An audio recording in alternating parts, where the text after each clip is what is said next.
கிறிஸ்துவில் அன்பானவர்களே, இன்றைய அனுதின உணவிற்காக கர்த்தர் நமக்கு கொடுக்கிற வார்த்தை எபேசியர் 5ஆம் அதிகாரம் 20, 21, 22 இந்த 2-3 வசனங்கள் கர்த்தர் கொடுக்கிறார்.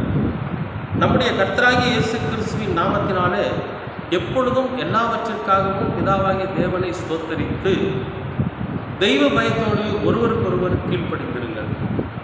மனைவிகளே கர்த்தருக்கு கீழ்ப்படுகிறது போல உங்கள் சொந்த புருஷருக்கும் கீழ்ப்படியுங்கள். கிறிஸ்து சபைக்கு தலையாய் இருக்கிறது போல புருஷனும் மனைவிக்கு தலையாய் இருக்கிறார். அவரே சரீரத்திற்கும் இரட்சகராய் இருக்கிறார். இப்போ இந்த வசனத்தை 25ஆவது வசனம் வாசிக்கிற பாருங்க. புருஷர்களே உங்கள் மனைவிகளில் அன்பு கூறுங்கள், அப்படியே கிறிஸ்துவும் சபையில் அன்பு கூர்ந்து தாம் அதை திருவசனத்தை கொண்டு தண்ணீர் முழுக்கினால் சுத்திகரித்து பரிசுத்தமாக்குகிறதற்கு அப்படின்னு சொல்லி இந்த வசனங்கள் நமக்கு போதிக்கும். அன்பானவர்களே, கணவன் மனைவிக்குள்ள சண்டைகள் அடிக்கடி வரும்.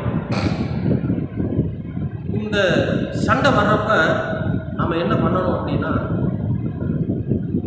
கோபம் வந்துடும். கண்டிப்பாக நான் கடவுளோட பிள்ளை, கடவுள் என்னை கொண்டு பெரிய அற்புதத்தை செய்கிறாரு, நான் ஆண்டவருக்கான ஊழியக்காரன் என்று சொல்லுகிற எல்லாருடைய வீட்லேயும் ஒரு சின்ன சின்ன பிரச்சனை வரும். கணவன் மனைவிக்குள்ள ஒரு சின்ன சண்டை வரும். இப்போ இந்த சண்டை என்ன ஆகும்னா, சண்டை ஒரு மணி நேரம் 2 மணி நேரம் ஒருத்தர் பேச மாட்டோம். ஒரு 2 மணி நேரம் கழிச்சு புருஷன் வெளியே போயிடுறாரு.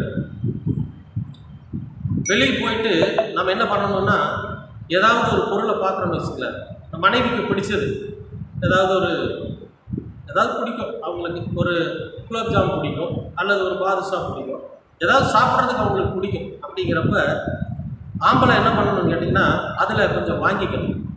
வாங்கிட்டு வீட்டுக்கு போகணும்.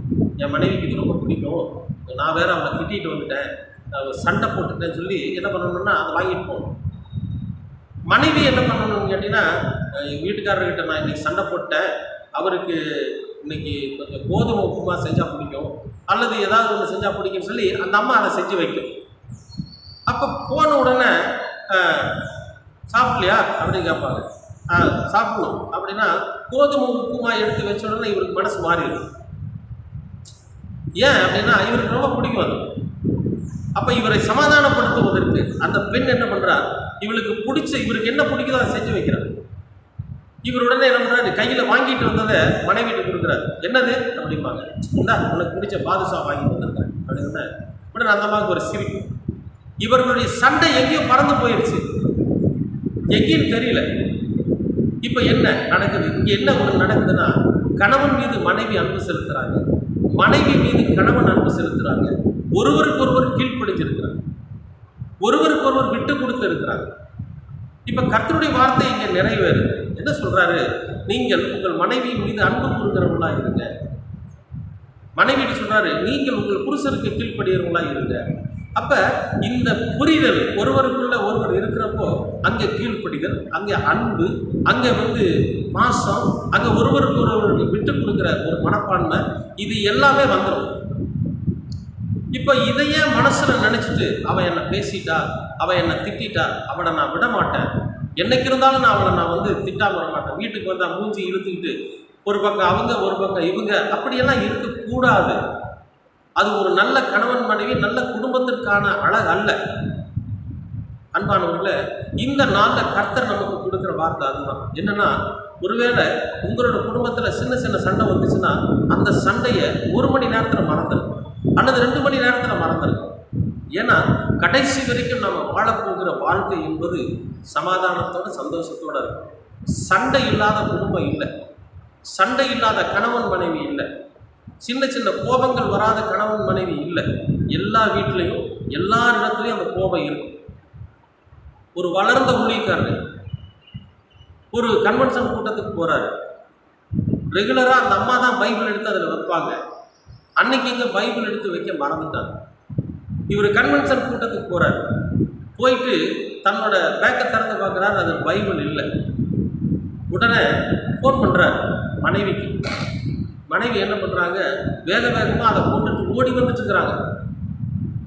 வேக வேகமாக கொண்டுட்டு ஓடி வந்துக்கிட்டு இருக்கிறாங்க. ஐயோ, இவர் இந்த தன்னோட வேதாகமத்தில் தானே எல்லா குறிப்பும் எடுத்து வச்சிருப்பாரு. இந்த வேதாகமம் இல்லைன்னா ஒரு பிரசங்கத்துக்கு தடுமாறுவாரு அப்படின்னு சொல்லி அந்த அம்மா என்ன பண்ணுறாங்க, வேக வேகமாக அந்த கன்வென்ஷன் நடக்கிற இடத்துக்கு ஓடி வந்துச்சுக்கிறாங்க.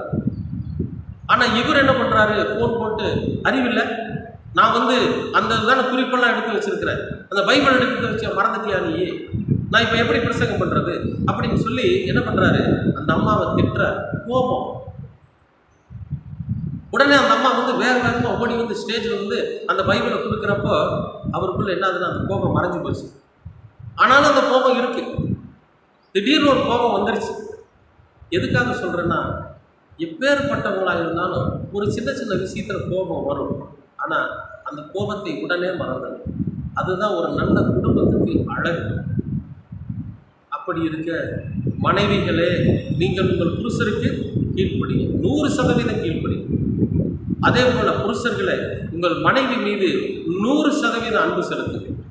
இந்த ரெண்டும் ஒரு குடும்பத்தில் இருந்துச்சுன்னா அந்த குடும்பம் ஆசீர்வதிக்கப்பட்ட குடும்பமாக இருக்கும்.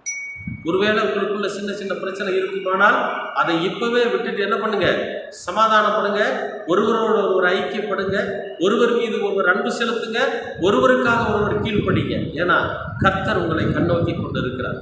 ஆசீர்வாதம் உங்கள் வீட்டில் உங்களுக்கும் உங்கள் பிள்ளைகளுக்கும் இன்றைக்கு நிறைவாய் கிடைக்கப் போகுது. விசுவாசிக்கிறீங்களா? அன்பின் பரலோக தெய்வமே ஸ்தோத்திரம். இந்த நாளை ஆசீர்வதித்து கொடுத்ததற்காகவும் நன்றி.